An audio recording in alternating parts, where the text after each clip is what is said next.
Uhari gani mwanafamilia wa Mapro TV, asante sana kwa kuwa sehemu ya familia hii, lakini pia nikuombe kwa yeye ambaye bado hujaungana nasi, hakikisha unabonyeza neno subscribe chini ya video hii, kisha bonyeza alama ya kengele ili uweze kupata zile taarifa muhimu ambazo tumekuwa tukiziweka hapa kila siku. Yes.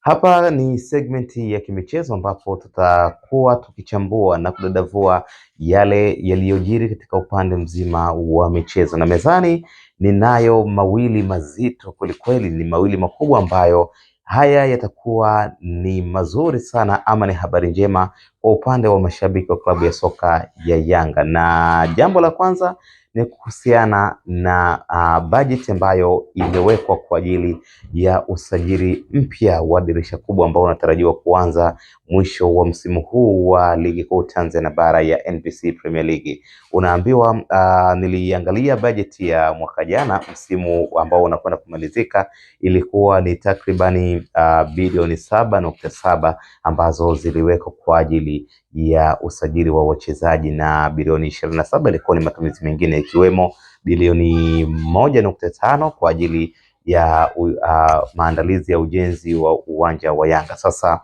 habari njema na habari kubwa ambayo tumeipata hivi sasa ni kwamba bosi ama mdhamini wa Yanga GSM ameongeza pesa nyingi sana katika bajeti mpya kwa ajili ya msimu ujao. Unaambiwa bajeti ya msimu uliopita ilikuwa bilioni 30, lakini bajeti ya sasa imefikia bilioni 45.7, ikiwa ni ongezeko la 15% za bajeti ya mwaka jana. Sasa naambiwa katika bilioni 45.7 bilioni 12.7 zimetengwa kwa ajili ya usajili mpya. Hapo mwenyewe utachukua calculator na kuangalia ni kiasi gani cha pesa ambacho GSM umekiongeza. Msimu uliopita katika bilioni 30 ni bilioni 7.7 ndizo ambazo zilitumika kwa ajili ya usajili wa wachezaji wapya na kujiunga na klabu ya soka ya Yanga, lakini msimu huu kutoka bilioni 7.7 imefikia bilioni 12.7. Hii imekuwa ni kubwa sana kwa upande mzima wa usajili, na hii inatoa ishara ya kwamba Young Africans wamedhamiria kufanya uwekezaji mkubwa sana katika soka, wamedhamiria kufikia malengo makubwa sana ya kuleta ushindani katika michuano mbalimbali ya kimataifa kama michuano ya klabu bingwa barani Africa CAF Champions League, lakini pia hata ile upande wa shirikisho CAF Confederation Cup. Bilioni 12.7 zimetengwa tayari na zimeshasainiwa kwa ajili ya kuanza mchakato wa usajili mpya wa dirisha kubwa kwa ajili ya msimu ujao. Lakini vile vile kama hiyo haitoshi, shilingi bilioni 2.2 zimewekwa kwa ajili ya maandalizi ya ujenzi wa uwanja, na tunavyoongea hivi sasa tayari wamesaini ile cheki kwa ajili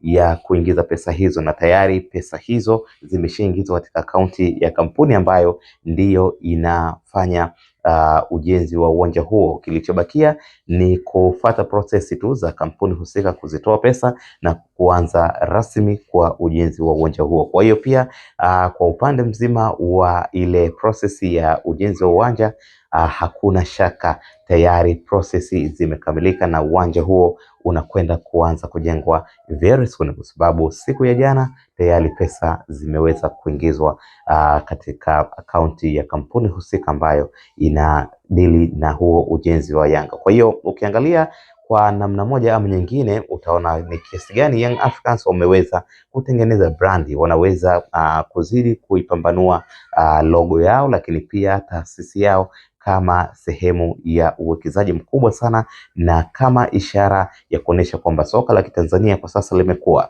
Shilingi bilioni 12.7 kutumika kwa ajili ya usajili tu ni jambo kubwa sana. Ukiangalia bajeti za miaka 10 nyuma, utaona bajeti mzima ya uendeshaji wa klabu zilikuwa zifika hata bilioni 10. Lakini kwa sasa ukiangalia bajeti pekee ya upande wa usajili pekee tayari unaona inafikia bilioni 12.7. Hii ni historia kubwa sana. Hili ni jambo zito kwa upande wa timu zetu za mipira hapa Tanzania.